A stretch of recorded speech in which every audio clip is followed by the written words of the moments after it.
혹시 신을 상대로 협상을 벌인다는 얘기 들어보셨나요? 오늘 우리가 살펴볼 창세기 18장에는요, 바로 인류 역사상 가장 대담하다고 할 수 있는 협상 이야기가 담겨 있습니다.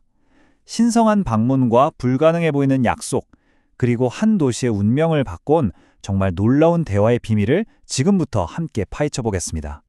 자, 이런 상상 한번 해볼까요? 만약에 신이 우리 집에 점심을 먹으러 온다면요, 과연 무슨 일이 벌어질까요?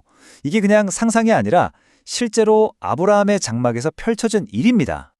이 모든 이야기의 시작은 어느 날 갑자기 나타난 세 명의 미스테리한 손님, 바로 신의 방문에서부터 비롯됩니다. 한번 상상해 보세요. 태양이 만 이글이글 타오르는 가장 더운 한낮입니다. 아브라함은 장막문 앞에 앉아 있는데 바로 그 순간 세 명의 남자가 마치 어디선가 뿅 하고 나타난 것처럼 그 앞에 서 있는 거예요. 이들이 그냥 보통 나그네가 아니라는 건 분명했죠. 많은 학자들은 이들이 천사이거나 심지어 신이 직접 사람의 모습으로 나타난 거라고 해석하기도 합니다. 아브라함의 반응을 좀 보세요. 이건 그냥 손님 맞을 수준을 넘어서요.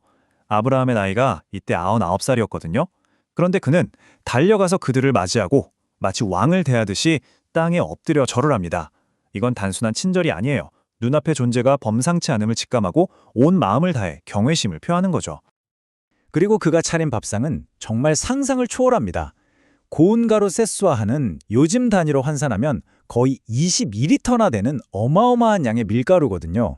여기에 가장 부드럽고 좋은 송아지까지 잡습니다. 이건 그냥 한 끼 식사가 아니에요. 말 그대로 임금님 수라상 부럽지 않은 최고의 잔치였죠. 아브라함은 이 손님들에게 정말 모든 걸 내어준 겁니다. 여기서 아주 중요한 문화적인 코드가 하나 나와요. 아브라함은 손님들과 같이 앉아서 식사하지 않고요, 그들 곁에 서서 시중을 들었다고 나옵니다. 고대 문화에서 주인이 직접 서서 손님을 섬기는 건 최고의 존경을 표현하는 행동이었어요. 아브라함은 이미 이 방문객들이 신적인 존재라는 걸 직감하고 있었던 거죠. 그런데 이 극진한 환대의 분위기가 이제 곧 깨지게 됩니다. 식사 자리에서 정말 누구도 예상치 못했던 약속 하나가 툭 튀어나오거든요. 식사가 한창일 때 방문객들 중 리더로 보이는 한 분이 묻습니다. 내 아내 사라가 어디 있느냐? 이 질문 하나로 대화의 흐름이 완전히 바뀌고 이 방문의 진짜 목적이 서서히 드러나기 시작하는 거죠. 이 질문을 한 분이 바로 주님이었습니다. 그리고 주님은 정말 충격적인 약속을 합니다. 정확히 1년 뒤에 사라가 아들을 낳게 될 거라는 거죠. 하지만 여기 슬라이드에 나오는 약속과 현실의 차이를 좀 보세요. 간극이 너무 크죠? 사라는 당시 89살, 성경 표현을 그대로 빌리면 여성의 생리가 끊어진 상태였습니다. 한마디로 생물학적으로는 완전히 불가능한 일이었어요. 장막 안에서 이 대화를 엿듣고 있던 사라는 속으로 그만 피식 하고 웃어버립니다. 이게 기뻐서 웃는 게 아니라 참 말도 안 돼 하는 그런 냉소적인 웃음이었죠. 마음속으로 내가 다 늙었고 내 남편도 할아버지인데 이제 와서 무슨 애를 낳는단 말이야? 라고 생각한 겁니다. 어떻게 보면 참 인간적인 반응 아니겠어요? 바로 그 순간 주님이 아브라함에게 묻습니다. 사라가 왜 웃느냐? 그러고는 인간의 모든 한계와 의심을 단번에 깨부수는 이 강력한 질문을 던지죠. 여호와께 능하지 못한 일이 있겠느냐? 이 한마디가 바로 이 이야기 전체를 관통하는 신학적인 심장부라고 할 수 있습니다. 사라는 덜컥 겁이 나서 저 웃지 않았는데요? 하고 거짓말을 해요. 하지만 주님의 대답은 단호했습니다. 아니, 네가 웃었다. 주님은 장막안을 보지도 않았는데 사라의 속마음까지 전부 꿰뚫어보고 있었던 겁니다. 이 짧고 긴장감 넘치는 대화를 통해 방문객이 평범한 사람이 아니라는 게 명확해지죠. 자, 이제 방문객들이 떠날 채비를 하면서 이야기의 분위기가 다시 한번 완전히 바뀝니다. 대화의 주제가 근처 도시에 닥칠 끔찍한 운명으로 넘어가거든요. 주님은 같이 온 천사들에게 이렇게 말씀하십니다. 내가 하려는 일을 아브라함에게 숨길 필요가 있겠느냐? 이건 정말 중요한 대목이에요. 아브라함을 단순히 명령을 따르는 존재가 아니라 신의 계획에 함께 참여하는 파트너, 신의 친구로 여기고 있다는 걸 보여주거든요. 그래서 주님은 소돔과 고모라를 멸망시킬 계획을 그에게 털어놓으시죠.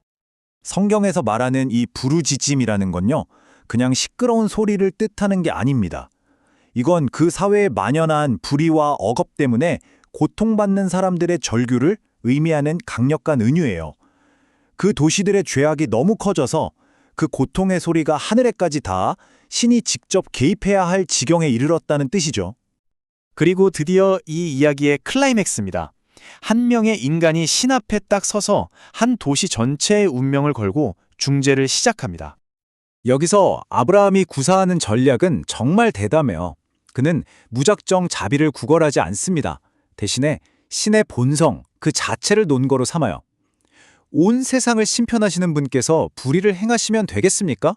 이건 사실상 신에게 도전하는 질문이나 마찬가지예요.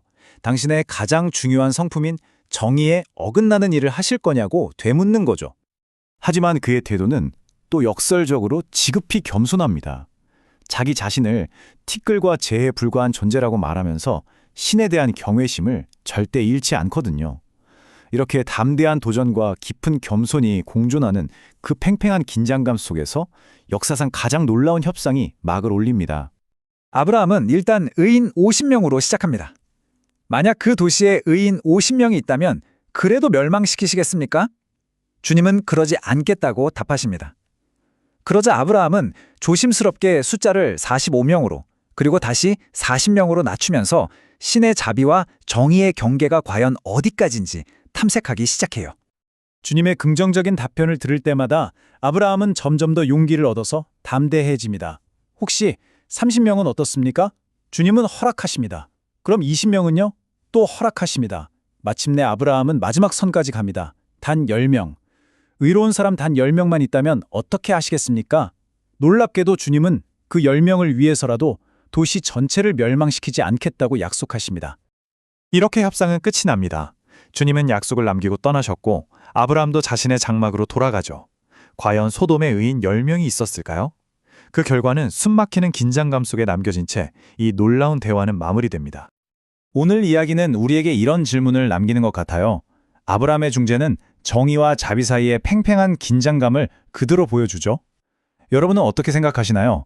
절대적인 정의가 실현되어야만 할 때 한 인간이 자비를 구하며 끈질기게 매달리는 기도는 과연 어디까지 가닿을 수 있을까요?